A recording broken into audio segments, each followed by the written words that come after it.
how's it going everybody? Today we're going to be doing another Nomad survival video, some more Betty content. We're finally on the last character that is getting its weapon evolution branching, and that's going to be the Whisper. So I'm really excited about this because the Whisper is already a fantastic class. I'm interested to see what's going to be changed.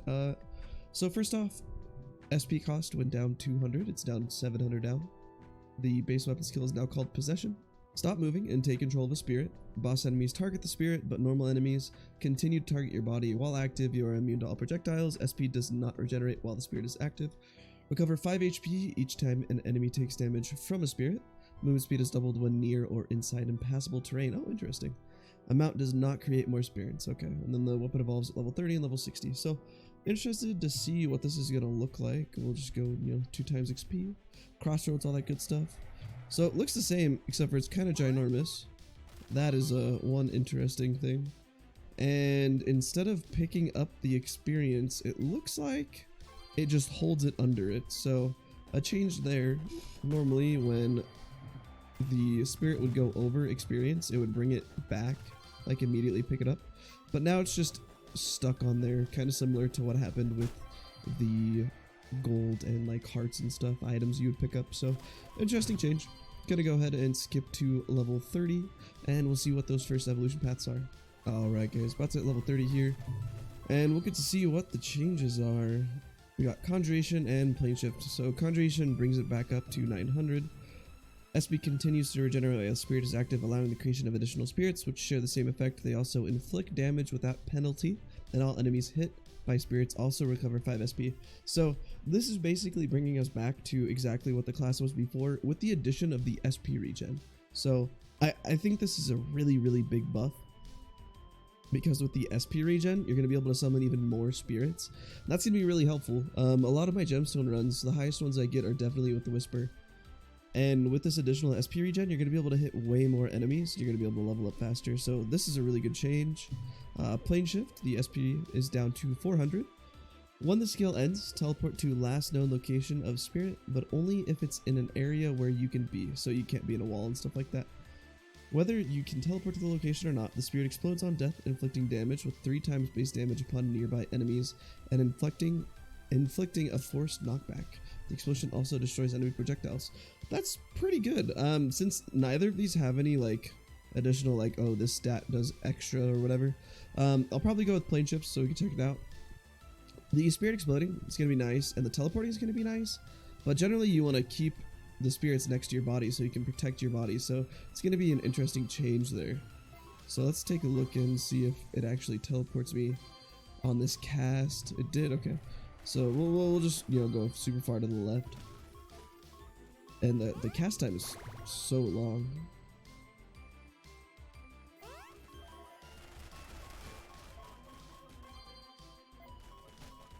So it's supposed to teleport me over here. Boom. So I mean that's really cool. I am concerned about like taking a bunch of damage while my spirits aren't next to my body, because the main way that you play this class is generally by keeping them close to your body so you get that HP regen. You're not letting your character get hit as often, and you can still play that way with this. It just looks like it's going to do an extra kind of like big AoE. So both the level 30 paths I would say are probably going to be very strong. Gonna go ahead and skip to level 60 so we can take a look at what this path's evolutions are. Alright guys, we're about to hit level 60 here. I gotta say, this is a really nice change, not anything crazy though. I don't see this being, absolutely game breaking. Might be really nice on the third map for some extra movement, but that's about it. Alright, so we got a new contender for max SP cost. But let's take a look at Spirit Link. No XP change. Projectiles are launched from yourself to the spirit. Enemies that are hit by the projectiles take damage equal to your weapon skill. The rate of fire of these projectiles depends on your projectile speed, and the speed and size increase over time. Interesting. So seems like this kind of not exactly fixes, but brings up the concerns that I had where, if you have your spirits away from your body, you're not going to be having anything protecting you basically. So you're going to be taking damage. You don't even know how much HP you have. And with these projectiles, you'll be able to do a little bit of damage. So that's kind of nice. Let's take a look at the second one, Astral Body. Weapon skill duration is halved. For the duration of the weapon skill, you become invisible and invincible. All enemies target the spirit for the duration. You know, that's really good. Do I think it's worth 2,000? No. There's always so many mobs spawning at the same time that there's going to be things on your body. And the fact that they chase the spirits isn't really that big of a deal because you teleport anyways. So they're gonna be at the location you were regardless. It kind of solves the problem of not having to worry about your body. However, if you don't kill everything when you get teleported, you're gonna end up taking a ton of damage anyways. And with the SP cost being 2,000, that's kind of crazy. Okay, so we're just gonna go with Astral Body for this one, and then we'll take a check and look at Spirit Link. But I just kind of want to see, one, how long it takes to get to 2,000 SP. My SP regen isn't that high right now, so you know it's not terrible, I guess. So then you turn invisible. They're all gonna be chasing our body, and the duration's still pretty good. But like, see, when you teleport, all the enemies are still gonna be going towards you. I see this somewhat being a problem a little bit, just especially on like any gemstone runs and stuff like that. This kind of takes away from being able to build around the Whisper in itself, and you're gonna have to build so many extra weapon skills basically, and sometimes the teleport does bug. I might have been outside of the map on that one, because you do move faster outside the map. So it's like, say I'm trying to like run away, I can kind of position my spirits like all the way up here, have it move as fast as possible to get to the other side. So that's kind of a cool little feature, but I am concerned about the fact that you teleport to the spot all the enemies are going to. So definitely gonna have to do some more limit testing with it. Gonna have to check it out on some gemstone runs and stuff like that. But I'm gonna go ahead, get to level 60 again so we can take a second look at the other evolution path. Alright guys, that's at level 60 here. Went ahead and picked up some skills so I could level up a little bit faster, so that is why you see this ginormous colorless glyph. But I also picked up projectile speed so we can take a look at how fast those projectiles are going to go. Just as a reminder, the other ability is going to be called Spirit Link. Projectiles are launched from yourself to the spirit. Enemies that are hit by the projectile take damage equal to your weapon skill. The rate of fire of these projectiles depends on your projectile speed. Their speed and size increase over time. So gonna go ahead and move like over here or something. Oh, now this is pretty cool. So it only goes to the one that your character is a part of, so it doesn't go to your spirit sword. And if you really want to pump this up, you would just run. Oh my god, this is actually kind of crazy. You just stick into the walls, because the walls go far as possible.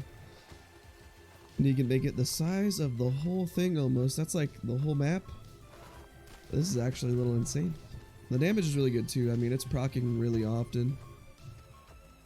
I mean, tens of 20s of times. So this with crit chance, you know, crit damage, stuff like that, gonna be really strong. You can even just leave it on yourself too. It's not as large, but it's still really, really strong. This is significantly better than the other one, I gotta say. The damage is pretty high. You don't have to worry about your body because you're casting this, so it's not like you're gonna get hit by anything while you're casting this. It's like, it's hard to tell what exactly it's gonna look like, but you can basically just stay on one side of the map and don't ever let your body like get teleported. So stick the spirit into the wall, because you can't teleport if you're in the wall, and you can just take up a whole lane and never have to worry about anything. This is actually kind of insane. This is a very, very fun skill. I don't know how this is going to work on the third map, just because there's so many different angles and stuff like that, but overall this is a really fun change. I like it a lot. Gonna go ahead and now look down the second evolution path. So we'll go ahead, skip to when I hit level 30, and I'll see you guys then. Alright guys, about to level 30 here. And just as a reminder for the other path, we're going to be going the Conjuration path this time, where SP continues to regenerate while the spirit is active, allowing the creation of additional spirits, which share the same effect. They also inflict damage without the penalty, and all enemies hit by spirits also recover 5 SP. So, same exact thing how the Whisper was previously, but you now recover SP as well. This is going to help you just summon so many more spirits in comparison to what it was before. It's going to be really fun. So tried to get a mount and like SP regen and stuff like that. Granted, while the cost of the additional spirits is going to be a little bit higher, in general, you're going to have a lot of damage, because the nice thing is the spirits actually have significantly more damage now. If you guys have done any of the gemstone runs, like the 120 plus kind of, that focused on the Whisper, a lot of the times you're running into situations where you don't really do all that much damage because you're focused on defensive stats, right? And because of that, your main damage source is going to be your weapon ability, and that doesn't really amount to a lot. You know, you're hitting like 70, 80 sometimes, but now you're hitting in the upper of hundreds. When you crit, you're dealing thousands. So in general, regardless of how many that you have summoned, you are going to be doing significantly more damage, because previously you also couldn't hit mobs with multiple at the same time.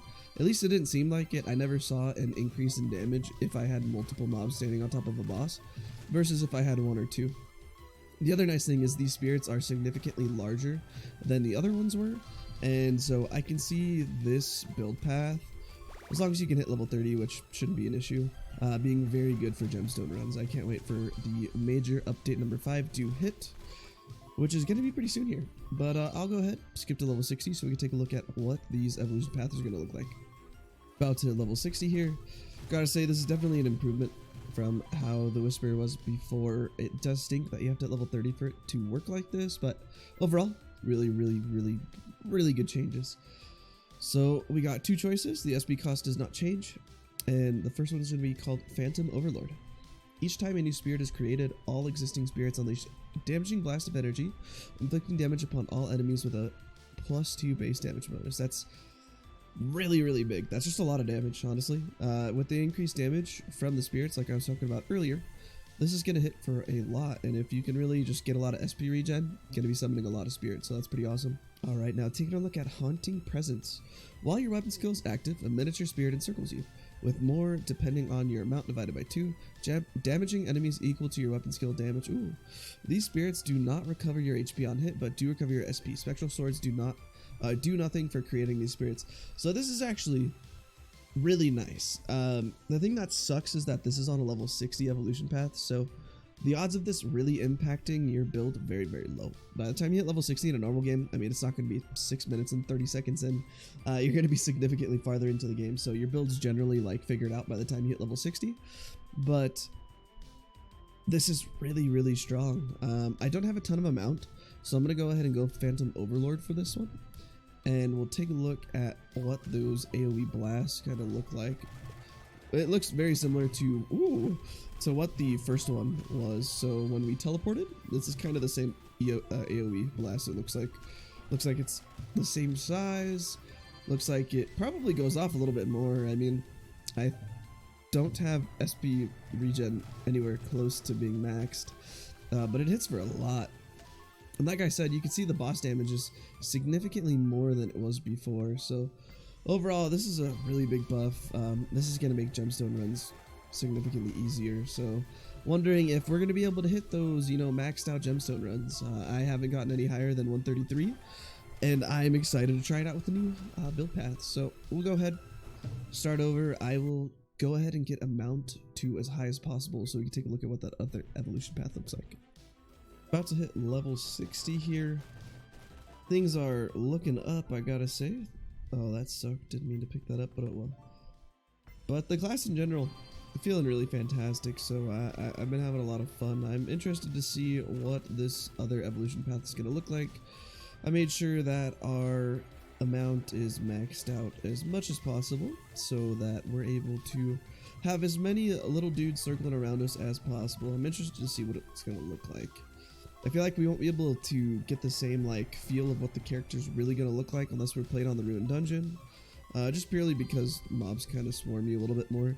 So just for a refresher, each time a new spirit is created, all existing spirits unleash... Oh, wrong one. While your weapon skill is active, a miniature spirit encircles you with more depending on your amount divided by 2. Damaging enemies equal to your weapon skill. These spirits do not recover your HP, but do recover your SP. Spectral swords do nothing for creating these spirits, so in general, wow, that is... That is a lot of extra spirits, holy.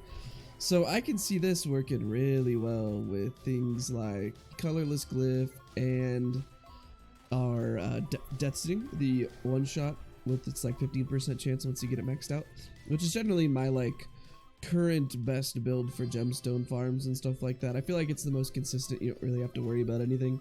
With how often that's just going around in a circle, that is going to be hitting things so frequently. So I am very excited to get to try this out when the major update number 5 goes out. I try not to do anything like crazy on this outside of showing you guys what the skills are. So I'm really excited to see these changes with the Whisper. I think overall this is, again, a great way to make changes to the character without it really losing what it is.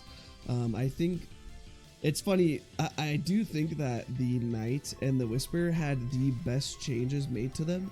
I think that these characters stayed true to what they were because they were already very strong characters, and now they get these additional little like, oh, you know, you can also do this now, and it's really gonna make them extremely strong. So I don't know how this is gonna change the meta, honestly. I would say there's a wide range of difficulties, and if you want the game to be harder, you can go ahead and make it harder for you with those modifiers. So you don't want to take like, oh, this is going to be too easy now as a strong opinion, just because the game's not supposed to be hard. Like, by default, it's about just having fun, you know? And so if people are going to be complaining about how easy the game is, just because of all these changes, basically, because the characters all around, every character is significantly stronger now. Like, to a point where I probably don't need any weapon skills outside of the character's weapon skill. But that doesn't mean that the game's bad. I think this has given us so many more options and different ways to play the game. So I'm very excited to see the Whisper in the major update number 5. It's going to be coming out here in the next week or two. Fox had said they are just going to be touching up on some translation things. Obviously, we have to go through the Whisper, debug it a little bit, and see what issues we might run into. But after that, major update is going to be coming out very soon. So hope you guys are looking forward to it. It's going to be a great update. If you like this type of content, go ahead, like, and subscribe. I really appreciate it. And as always, I hope to see you on the next one.